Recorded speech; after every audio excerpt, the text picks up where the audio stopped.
March 15th, 2024. 5:07 a.m., Stallone's gym, South Philadelphia. Sylvester Stallone had been hiding his trembling hands for 18 months. The Parkinson's was winning, and only 3 people knew. Tank Rodriguez walked into the gym that morning carrying 300 pounds of muscle and a grudge that had been festering for decades. He didn't recognize the frail man in the corner whose hands shook as he gripped 20-pound dumbbells. Tank started with the old-timers, pushing them off machines, stealing their weights, making them feel weak. What happened when Tank finally cornered Mickey Goldberg, Stallone's 82-year-old training partner, changed everything. Because some things matter more than hiding. Some people matter more than pride. Tank thought he was bullying a broken old man. He had no idea he'd just awakened Rocky Balboa himself.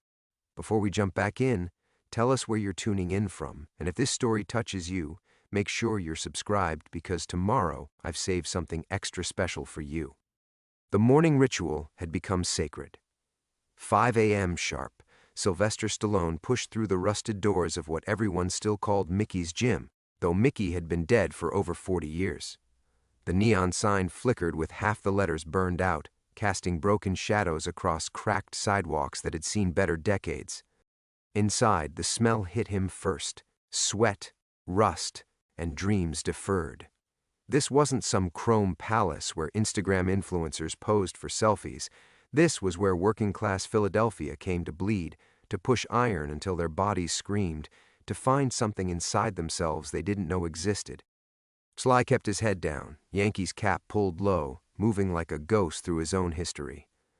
The heavy bag where he'd trained for Rocky hung in the same corner, patched with duct tape but still swinging. The ring where he'd shadowboxed for Creed's training montage sat empty under flickering fluorescent lights that hummed like dying insects. His hands betrayed him again as he reached for the 20-pound dumbbells. The tremor started in his left pinky, rippling through his fingers like electricity. He clenched his fist, willing the muscles to obey, but the Parkinson's had its own schedule. 18 months since the diagnosis. 18 months of watching his body become a stranger. The gym's regulars knew him only as Sal, just another old-timer trying to hold back time. Mrs. Rodriguez from the neighborhood worked the front desk, half asleep behind a sports magazine from 2019. Jimmy the Fish Torino was already on the stationary bike, pedaling to nowhere at his usual snail's pace.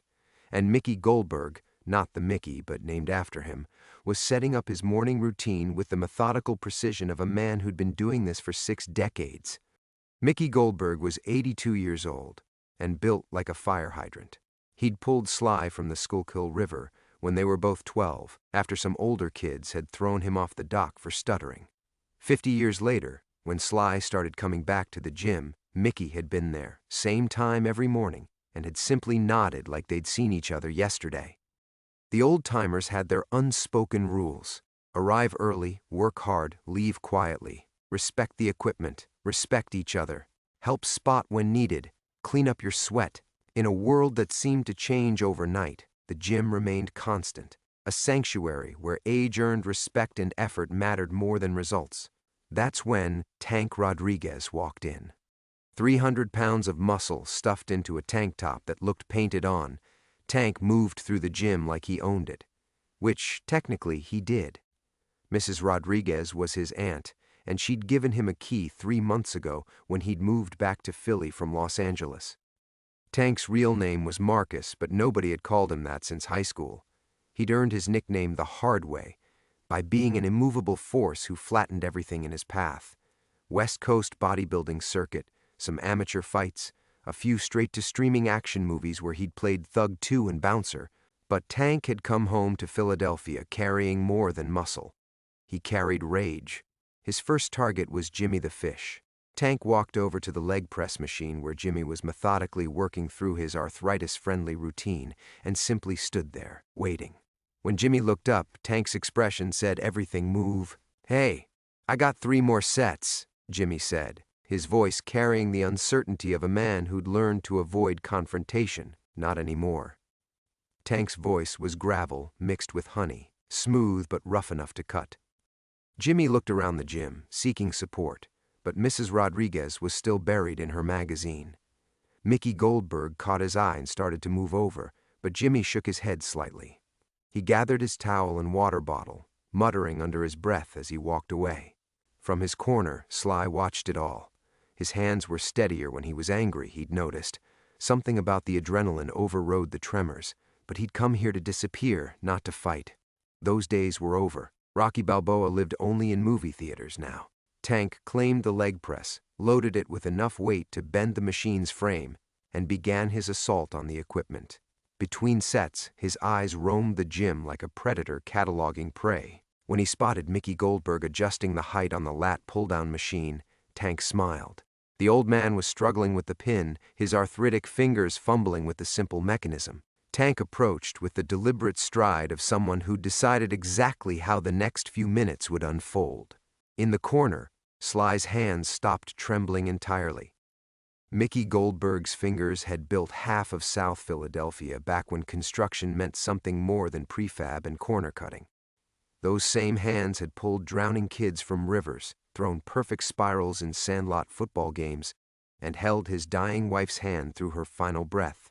Now they fumbled with a simple adjustment pin like it was solving calculus. Sly set down his dumbbells and started moving before his mind caught up. 47 years of friendship distilled into pure instinct. Mickey had saved his life once, literally pulled him from the Schuylkill when those Kensington kids thought drowning was funny. The least he could do was help with a machine, but Tank was already there. "Problem, old man?" Tank's voice carried mock concern, the kind that predators use right before they pounce. Mickey looked up, his weathered face creasing into confusion. At 82, he still carried himself like the longshoreman he'd been, but time had stolen the bulk from his shoulders, leaving him looking fragile under the harsh fluorescent lights. "Just can't get the damn pin to—" Mickey's voice trailed off as Tank moved closer, close enough that Mickey had to crane his neck back to see his face. "Maybe you're too old for this equipment." Tank reached over Mickey's shoulder and yanked the pin free with casual violence. "Maybe you should stick to walking. Or sitting." The words hit Mickey like physical blows. Sly watched his oldest friend's face crumble, not from fear but from something worse. Shame. The recognition that his body had become a betrayal, that he no longer belonged in spaces where he'd once been strong. Sly's tremor vanished completely. His left hand, which had been shaking like autumn leaves 5 minutes ago, closed into a fist that could still remember the weight of boxing gloves. But he forced himself to stay put. Mickey caught his eye across the gym and shook his head, the same subtle gesture Jimmy had used. "Don't, it's not worth it." But it was worth it. Mickey was worth everything. The old man gathered his things with quiet dignity, the kind that comes from a lifetime of swallowing insults for the greater good. As he walked past Sly toward the exit, he whispered, "See you tomorrow, Sal." The name hung in the air like incense. Sal Torino, the identity Sly had crafted for this place. Just another aging Italian guy trying to keep his body from falling apart. No cameras, no autograph seekers, no concerned looks from people who remembered when he could bench press small cars. Mrs. Rodriguez finally looked up from her magazine as Mickey passed the front desk. "Have a good workout, Mickey." "Always do." Mickey lied, his voice steady despite everything. Tank claimed the lat pull-down machine and began his assault. Each rep performed with theatrical aggression. The weights slammed together at the bottom of each movement, a metallic symphony of intimidation. Between sets, he surveyed the gym like a general planning the next assault. Jimmy the Fish had retreated to the far corner, working with resistance bands, exercises that wouldn't require him to compete for equipment. Mrs. Rodriguez had returned to her magazine, willfully blind to the seismic shift happening in her domain. And Sly was remembering things he'd tried to forget. The first Rocky film had been about more than boxing.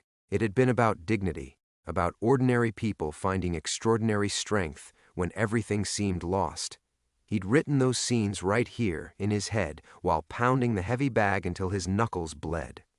The gym had been full of Mickey Goldbergs then, guys who'd survived Korea, worked honest jobs, and treated each other with respect born from shared struggle. Now, those men were disappearing, one humiliation at a time.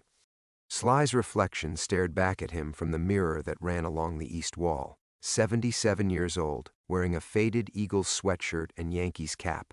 His face carried the geography of every role, every fight scene, every year spent pretending to be larger than life. But underneath the movie star features, something else was visible. The kid who'd been thrown off that dock, who'd learned that the world was divided into those who pushed and those who got pushed. Tank finished his set and stood, scanning for his next target. His eyes lingered on Sly for a moment, just another old man who knew his place. Tank smiled and moved toward the free weights, where he began loading a barbell with enough plates to crush a small car. The sound of metal on metal echoed through the gym like a challenge, or a threat. Sly picked up his dumbbells again. His hands were rock steady now, but not from adrenaline, from something deeper, something he'd thought was buried under decades of fame and fortune and carefully managed public appearances. In the mirror, Rocky Balboa flickered behind Sal Torino's tired eyes, just for a moment. Then the mask slipped back into place, and he was just another old man, trying to hold back time. The phone rang at 5:47 a.m., cutting through the post-workout silence like a blade. Sly had just finished his final set when Mrs. Rodriguez's ancient desk phone erupted in a shrill cry that made everyone in the gym freeze. She fumbled for the receiver, knocking over her coffee in the process. "Mickey's gym," she mumbled. Then her face went white. "What? When? Is he—" Tank paused mid-rep, the loaded barbell suspended above his chest. Jimmy the Fish stopped pedaling his bike to nowhere. Even the fluorescent lights seemed to hum quieter, as if the building itself was holding its breath. "I'll be right there," Mrs. Rodriguez whispered, hanging up with trembling hands. Sly moved before anyone else could speak. "What happened?" Mickey Goldberg. She pressed her palm against her mouth. "He collapsed walking home. Heart attack. They got him to Jefferson, but—" The words hit Sly like a freight train carrying 47 years of shared history. Mickey on that dock, 12 years old and fearless, diving into dirty water to pull out a stuttering kid that nobody else cared about. Mickey working construction all day and still showing up here every morning at 5, methodical as sunrise. Mickey whispering, "See you tomorrow, Sal," 20 minutes ago, his voice steady despite the humiliation burning in his chest. Is he alive? The question came out rougher than Sly intended, his movie star polish stripped away by pure panic. "Barely. They said it was massive. His heart just—" Mrs. Rodriguez grabbed her purse, hands shaking so badly she dropped her keys twice. "I have to go. He doesn't have anybody else." But that wasn't true. Mickey had somebody. He had a friend who owed him everything, who'd been hiding behind a fake name and Yankees cap while watching his savior get ground down by a world that had forgotten what men like Mickey Goldberg were worth. As Mrs. Rodriguez rushed toward the exit, Tank's voice cut through the silence like broken glass. "Guess the old bastard finally figured out where he belonged." The words hung in the stale air for exactly 3 heartbeats. Then something fundamental shifted in the universe. Sly turned slowly, his movements carrying the deliberate precision of a man who'd spent 50 years learning how to kill people with his bare hands, even if it was only for cameras. The tremor in his left hand had vanished completely, replaced by something steadier and infinitely more dangerous. "What did you say?" Tank was still lying on the bench, the loaded barbell resting in the cradle above his head. He smiled, the kind of expression sharks wore right before they fed. "I said maybe he finally learned his lesson. These old fucks thinking they still matter, still belong here. Heart attack's just nature's way of cleaning house." The mask that Sly had worn for 18 months, the careful disguise of Sal Torino, invisible old man, began to crack. Not all at once, but like ice in spring, with small fractures spreading until the whole structure became unstable.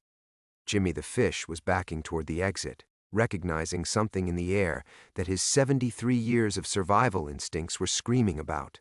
Mrs. Rodriguez had already vanished into the Philadelphia dawn, racing toward a hospital where Mickey Goldberg was fighting for every breath. "You think this is funny?" Sly's voice carried undertones that hadn't been there moments before, echoes of characters he'd played, men he'd pretended to be, but also something deeper, something real. Tank sat up on the bench, finally giving Sly his full attention. 300 pounds of chemically enhanced muscle unfolding like a switchblade. I think it's hilarious. Guy probably keeled over thinking about how I made him look like the pathetic old shit he was. Best workout he's had in years. The crack in Sly's carefully constructed anonymity became a fissure, then a chasm. 47 years of friendship, 18 months of hiding, a lifetime of playing heroes who never existed, while the real hero, the one who'd actually saved a life, who'd actually mattered, lay dying because some overgrown child thought cruelty was strength. Sly took a step forward, then another. His reflection in the mirror showed a man transforming, the movie star facade melting away to reveal something older and infinitely more dangerous. Not Rocky Balboa. Rocky was fiction. This was Silvester Stallone, who'd grown up in Hell's Kitchen when it actually was hell, who'd fought his way out of poverty and obscurity through pure stubborn will. Tank stood to meet him, grinning like Christmas morning. "You got something to say, old man? 'Cause I got time to teach you the same lesson I taught your boyfriend." The last piece of Sal Torino's mask fell away. "Yeah," Sly said, his voice carrying 5 decades of suppressed violence. "I got something to say." The gym fell silent except for the hum of dying fluorescent lights and the distant sound of morning traffic. Somewhere across the city, Mickey Goldberg was fighting for his life. Here, in the place where it all began, something else was about to be born. For 3 heartbeats, Sly stood there, fists clenched, every muscle in his 77-year-old body coiled like a spring under maximum tension. Tank waited, that predator's grin stretching wider, eager for the violence he'd been cultivating since walking through those doors 3 months ago.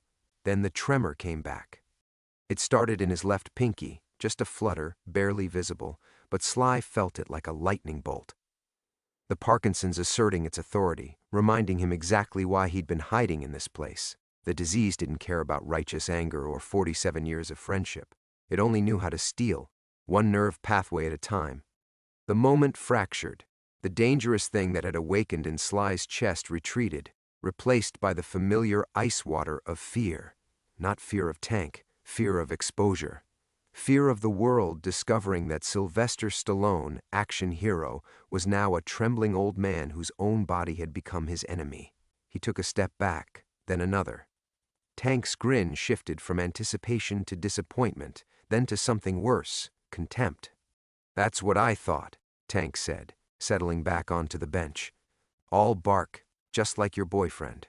Probably why his heart exploded. Too much mouth, not enough spine. The words were designed to drag Sly back across that line, but he forced himself to turn away. Sal Torino would walk away.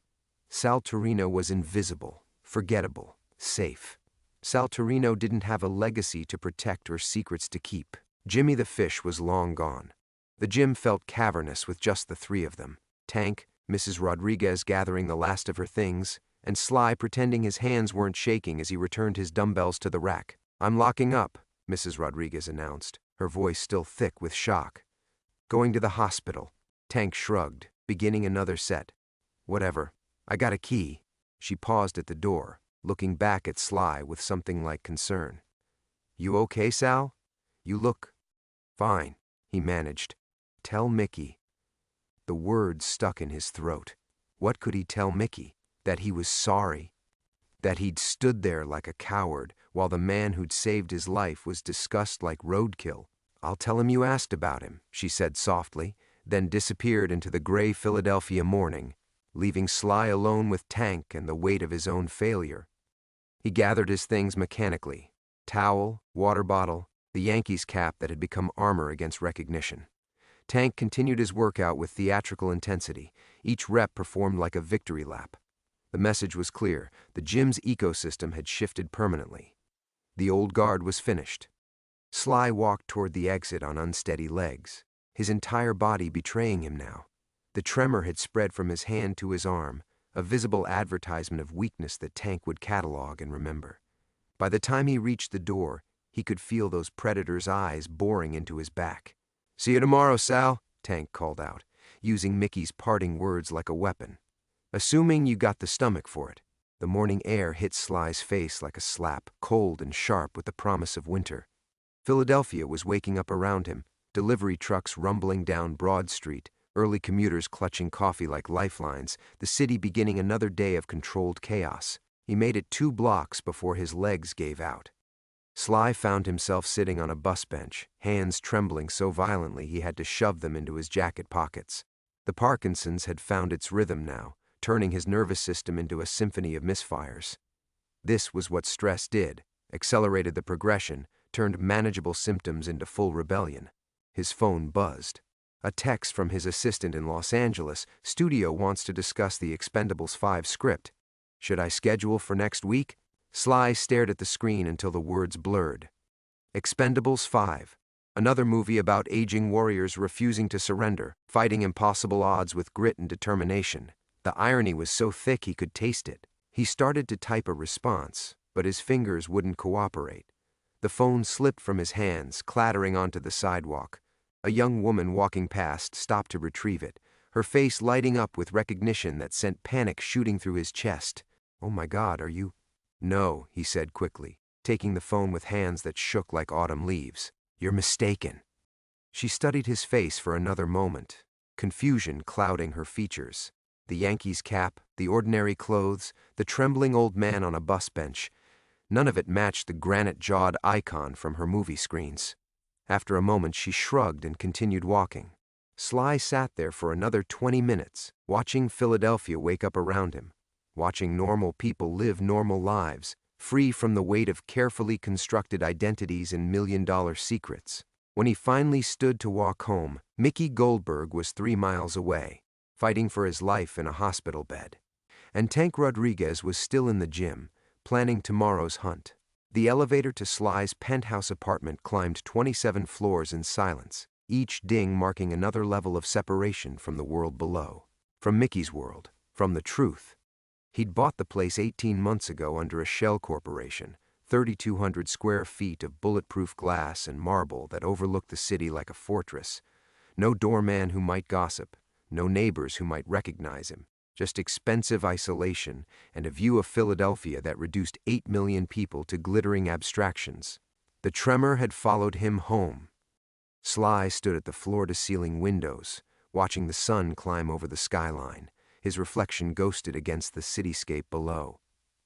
Somewhere in that maze of streets and buildings, Mickey Goldberg was hooked to machines, fighting battles that had nothing to do with dignity or heroism, just biology versus will, with biology holding most of the cards. His phone sat silent on the Italian leather couch, deliberately ignored. 5 missed calls from his assistant, 3 from his publicist, 7 text messages asking about schedules, appearances, decisions that required the participation of Silvester Stallone, movie star. But that man felt fictional now, as constructed and temporary as any character he'd played. The apartment was a museum of his own mythology. Movie posters in expensive frames, awards gathering dust on custom shelving, photographs with presidents and royalty, boxers and directors, a carefully curated exhibition of a life lived in perpetual performance. All of it felt suddenly obscene. On the marble kitchen island sat a bottle of pills prescribed by the best neurologist money could buy. Take twice daily with food. May cause drowsiness, nausea, increased tremors during adjustment period. Do not operate heavy machinery. The irony wasn't lost on him. His entire career had been operating the heaviest machinery of all, the Hollywood Dream Factory. He shook 2 pills into his palm, staring at the small blue capsules that were supposed to slow the inevitable. Carbidopa levodopa. Chemical hope in a child-proof bottle. The doctor had been optimistic. Caught early, managed properly, he could have years of relatively normal function. But normal for Silvester Stallone was performing physical feats at an age when most men were grateful to climb stairs. Normal was being granite-jawed and sure-handed, the last action hero standing against time itself. The pills went down dry, bitter as the truth. Sly pulled out his laptop and opened a browser, typing with hands that shook like his father's had in those final years. Joseph Stallone had died bitter and forgotten, a man whose dreams had curdled into resentment. That tremor had been different, alcohol and anger rather than neurons misfiring, but the endpoint was the same, watching your body betray everything you'd believed about yourself. The search results for Mickey Goldberg filled the screen with fragments of a life lived in Philadelphia's shadows. High school football at South Catholic, 2 years in Vietnam with the 101st Airborne, 37 years working construction with Local 19. A brief mention in an Inquirer article from 1976 about longshoremen who'd saved a drowning kid during a dock accident. That kid had been Silvester Stallone, then known as Michael Stallone Jr., a 12-year-old with a speech impediment and dreams bigger than his circumstances. The article got the details wrong, called it an accident rather than the calculated cruelty it had been. 3 teenagers from Kensington had thought it would be funny to see if the weird kid with the slurred words could swim. Mickey Goldberg, 18 and built like a truck, had disagreed. Sly remembered the water closing over his head, the panic of lungs filling with river silt, the certainty that he was going to die for the entertainment of boys who'd never seen his face before that moment. Then strong hands had pulled him up, dragged him to safety, and Mickey Goldberg had become the first person to save Silvester Stallone's life. Not the last person to save it, but the most important. The browser tab closed with a click, but the debt remained. 47 years of compound interest on a life that should have ended at the bottom of the Schuylkill River. Every movie, every dollar, every moment of fame built on the foundation of Mickey Goldberg's split-second decision to be brave when it mattered. And how had Sly repaid that debt? By hiding behind a baseball cap while Mickey was humiliated by a steroid-addled child who thought cruelty was strength. His phone rang. The caller ID showed his neurologist's office. "Mr. Stallone, this is Dr. Reeves. I wanted to follow up on yesterday's appointment." Sly's hand tightened on the phone. "What about it?" "You mentioned increased stress levels, some episodes of severe tremor. I want to adjust your medication, but more importantly, I want to discuss management strategies. This disease progresses faster when patients isolate themselves, when they stop engaging in activities that give their lives meaning. Activities that gave his life meaning. Once, that had been simple, making movies, telling stories, being the underdog who never gave up. Now his life's meaning was tied to anonymity, to maintaining a fiction that allowed him to exist without pity or speculation. "I'm managing fine," Sly said. "Are you? Because your symptoms suggest otherwise. Parkinson's feeds on stress, on secrets, on the energy it takes to constantly monitor yourself. What are you hiding from?" "Everything." The question hung in the air like an accusation. "I need to go," Sly said, ending the call. The silence that followed was absolute. 27 floors above the city, insulated by money and careful planning, Silvester Stallone was more alone than he'd been since childhood. Mickey Goldberg was dying, and the man who owed him everything was hiding in a tower of glass and steel, more afraid of exposure than of losing the one person who'd seen him as worth saving before the world ever cared. Outside, Philadelphia continued its ancient rhythm, indifferent to the tragedy unfolding in its shadows. Inside, something was beginning to crack that no amount of money could repair. The crack became a chasm when Sly's phone rang at 3:17 a.m. He'd been sitting in his leather chair for 6 hours, staring at the city lights through bulletproof glass, the bottle of pills clutched in hands that hadn't stopped shaking since he'd walked away from Tank's contempt. The caller ID showed a number he didn't recognize, but something in his chest already knew what was coming. "Is this Sal Torino?" The voice was female, tired, official. "Yes, this is Nurse Patterson at Jefferson Hospital. I'm calling about Michael Goldberg. He listed you as his emergency contact." Emergency contact. Mickey had put down Sal Torino, a fake name attached to a fake life, because he had nobody else. Because the real Silvester Stallone had been too much of a coward to let his oldest friend know who was really spotting him on the bench press. "Is he?" Sly's voice cracked like a teenager's. "He's stable, but it was close. Triple bypass. He's been asking for you." 47 years of lies collapsed in that moment. Not just the recent lies about Sal Torino, but the deeper deception he'd been living since the day he'd left Philadelphia for Hollywood. He'd told himself the story so many times it had become truth, that he'd made it on his own, that Rocky had emerged fully formed from his imagination, that success was just talent meeting opportunity. But the real story was different. The real story was a 12-year-old drowning in the Schuylkill River, and an 18-year-old dock worker who'd jumped in without hesitation. Everything that came after, every script, every movie, every moment of fame, had been built on Mickey Goldberg's split-second decision to save a life. "I'll be there," Sly whispered. He hung up and sat in the dark, finally understanding the magnitude of his betrayal.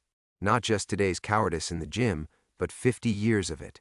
He'd taken Mickey's gift and transformed it into something else entirely, creating a mythology that erased the very person who'd made it possible. The Yankees cap sat on the coffee table, mocking him. Sal Torino's disguise. For 18 months he'd hidden behind that identity, telling himself it was about protecting his privacy, his dignity, his carefully constructed image. But the truth was simpler and uglier. He'd been protecting himself from accountability, from having to look Mickey Goldberg in the eye and admit what he'd really become. His laptop was still open, the browser history telling the story of his research into Mickey's life. Dock worker, Vietnam veteran. The man who'd saved a drowning kid and never asked for anything in return. Not money, not credit, not even acknowledgement, just friendship with someone who'd disappeared the moment Hollywood came calling.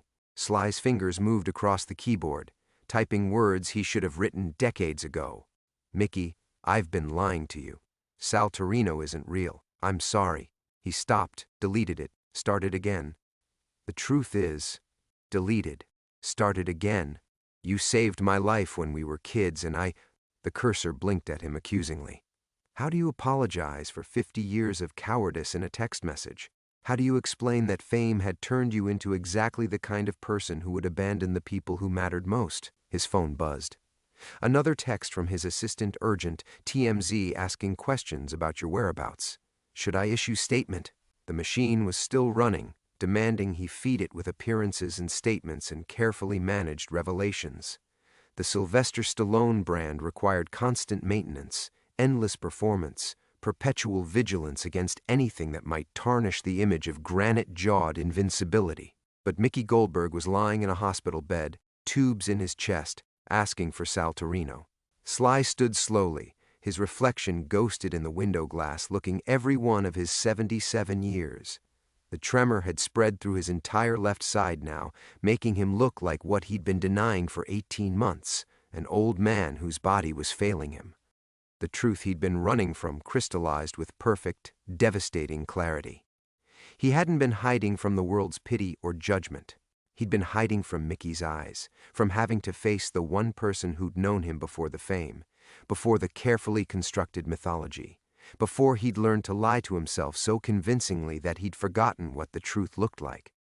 Tank Rodriguez thought he was destroying some random old man's dignity. He had no idea he'd been systematically humiliating the childhood friend of Silvester Stallone, not because he recognized the movie star, but because he'd sensed something deeper, the specific cruelty of watching someone powerful pretend to be powerless, while the people they owed everything to suffered for it. The Yankees cap sat on the table, waiting for him to put it back on and disappear into Sal Torino's safe anonymity. Instead, Sly left it there and walked toward the door. It was time to stop hiding. The hospital corridor stretched ahead like a gauntlet, fluorescent lights humming overhead with the relentless buzz of judgment. Sly's footsteps echoed against polished linoleum, each step carrying him further from the safety of anonymity and closer to a reckoning 50 years in the making. He'd made it through the lobby without recognition, just another worried family member at 4 a.m., rumpled and hollow-eyed. The tremor in his left hand had actually helped, transforming him from icon to ordinary in the cruel democracy of illness. Here, everyone was diminished. Here, everyone was afraid. Room 314. The number burned itself into his vision as he approached Mickey's door. Through the small window, he could see tubes and monitors, the mechanical apparatus of second chances. Mickey's face was gray against white pillows, aged beyond his 73 years by the violence of emergency surgery and a lifetime of honest work. Sly pushed open the door and felt the last of his defenses crumble. "Jesus, Sal, you look like hell." Mickey's voice was barely a whisper, but his eyes were sharp, alert, the same eyes that had seen through every lie Sly had told himself since childhood. "Mickey, The words lodged in his throat like broken glass. "Sit down before you fall down. You're shaking like a leaf." Mickey gestured weakly toward the bedside chair. "Parkinson's?" The question hit like a physical blow. Of course Mickey knew. Mickey had always known everything, had seen the signs months before Sly was ready to admit them. The slight tremor dismissed as caffeine withdrawal, the moments of rigidity blamed on age. the way Sly had started favoring his right side during workouts. "How long have you known?" Sly asked, collapsing into the chair. "About the disease? 6 months, maybe more. About who you really are?" Mickey's laugh turned into a cough that rattled his chest. "Try 50 years, you magnificent bastard." The room tilted. 50 years. Mickey had known all along. Every morning in the gym, every conversation about ordinary things, weather, sports, the changing neighborhood, all of it had been theater. Both of them performing a friendship stripped of its history. "Why didn't you say something?" "What was I going to say?" "Hey, Rocky, remember when I pulled you out of the river? You came to my gym wearing a fake name and a baseball cap, clearly running from something. Figured you'd tell me when you were ready." Mickey's hand found Sly's trembling one, steadying it with a grip weakened by surgery but strengthened by half a century of loyalty. "The question is, what finally brought you here without the hat?" Sly thought about Tank Rodriguez, about the systematic humiliation, about standing frozen while his oldest friend was treated like debris. But the real answer went deeper. "I'm tired of being afraid," he said. "Of the disease? Of everything. Of people seeing weakness. Of admitting I'm not who I pretended to be. Of facing what I owe you." Mickey's eyes softened. "You don't owe me anything." "Bullshit." The word came out harder than intended. "You saved my life when we were kids. Everything I became, every success, every dollar, it all started with you jumping in that river. And how did I repay you? By disappearing. By letting you think your friend died in Vietnam when really he just got famous and forgot where he came from." The monitors beeped steadily, marking time like a metronome for confessions. "You think I don't know about the checks?" Mickey asked quietly. Another shock. "What checks?" "The anonymous donations to the VFW, the scholarship fund for dock workers' kids, the new equipment that kept showing up at the gym over the years. You think I'm stupid?" Sly stared at his friend's face, seeing new lines of pain that had nothing to do with surgery. Mickey had known about the money, had known about everything, and had never said a word. Had let Sly maintain the fiction of anonymity while accepting help that never came with strings attached. "That wasn't enough," Sly whispered. "It was what you could give. I understood." "No, you don't understand." The words came faster now. 18 months of isolation spilling out. "Tank Rodriguez has been coming after you, after Mrs. Rodriguez, after everyone in that gym who reminds him of weakness. And I stood there like a coward, watching him tear you down because I was afraid of being recognized, afraid of questions about why I was there, afraid of Tank Rodriguez." Mickey's voice went flat. "Big kid? Thinks muscles make him smart? You know him?" "Know his father. Marcus Sr., good fighter back in the day. Sparring partner for some big names." Mickey's expression darkened. "What's the boy been doing?" Sly described the systematic campaign of humiliation, the calculated cruelty, the way Tank had turned the gym into his personal kingdom of intimidation. With each detail, Mickey's grip on his hand tightened. "And you think you failed me by not stopping it? I know I did." Mickey was quiet for a long moment, studying Sly's face with the same intensity he'd once used to spot safety hazards on construction sites. "You want to know what failure looks like?" he said finally. "Failure is letting some punk kid think he can terrorize good people because nobody's willing to stand up. But you're here now. Question is, what are you going to do about it?" The answer crystallized with perfect clarity. It was time to stop running. The gym at dawn felt different now, charged with the electricity of approaching storms. Sly pushed through the familiar doors, but this time he carried no Yankees cap, no carefully constructed anonymity. His hands shook with more than just Parkinson's as he surveyed the space that had become both sanctuary and battlefield. Tank Rodriguez was already there, of course. 300 pounds of manufactured intimidation holding court near the free weights, his voice carrying across the gym as he berated Mrs. Rodriguez about proper rack etiquette. The elderly woman nodded apologetically, her shoulders curved inward with the particular shame of being publicly diminished. Sly's vision narrowed to a tunnel of absolute clarity. 50 years of running from this moment, from accountability, from courage, from the man Mickey Goldberg had saved from drowning, collapsed into a single point of crystalline purpose. That's enough. His voice cut through the ambient noise of clanking weights and morning conversations. Tank turned, recognizing the trembling old man he'd been systematically terrorizing for months. His face split into that familiar sneer of entitled cruelty. "Look who grew some balls overnight. What's the matter, Gramps? Miss your boyfriend in the hospital?" The words hung in the air like thrown punches. Around them, the gym had gone silent, early morning regulars sensing something fundamental shifting in their small world's dynamics. Sly walked forward slowly, each step carrying the weight of every compromise he'd made, every moment he'd chosen safety over courage. The tremor in his left hand was pronounced now, visible to everyone, but he no longer cared about concealing weakness. "My name," he said, stopping 3 feet from Tank's mountain of manufactured muscle, "is Silvester Stallone." The recognition hit Tank like a physical blow. His sneer faltered, confusion replacing contempt as his brain struggled to process the impossible collision of fantasy and reality. "Bullshit," he whispered, but uncertainty had crept into his voice. "And you're Marcus Rodriguez Jr. Your father sparred with Apollo Creed during training camp for our first fight. Good man, honest fighter. He'd be ashamed of what you've become." Tank's face cycled through emotions: disbelief, recognition, then something harder and more complicated. "You're lying. My father said you destroyed Apollo's legacy, made him look like a fool so you could play hero." The accusation carried 50 years of accumulated resentment, mythology transformed into personal grievance. Sly felt the final piece of the puzzle click into place.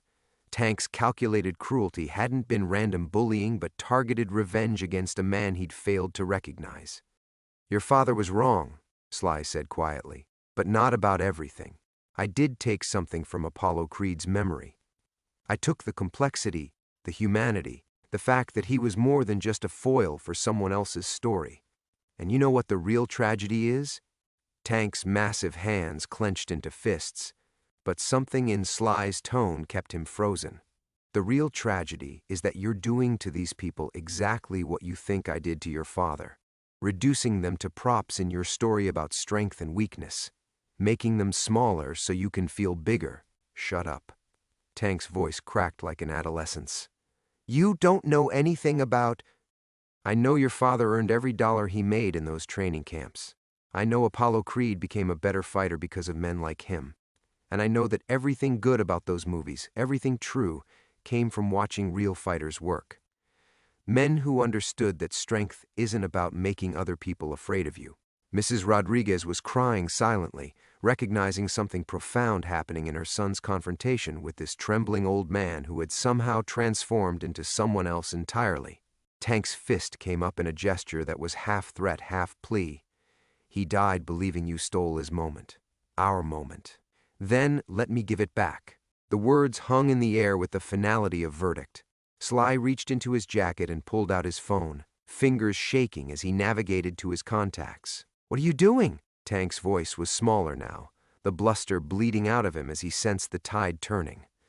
"Calling my publicist. Tomorrow morning, every entertainment show in America is going to hear about Marcus Rodriguez Sr., the man who helped train Apollo Creed, who embodied the real spirit of Philadelphia boxing.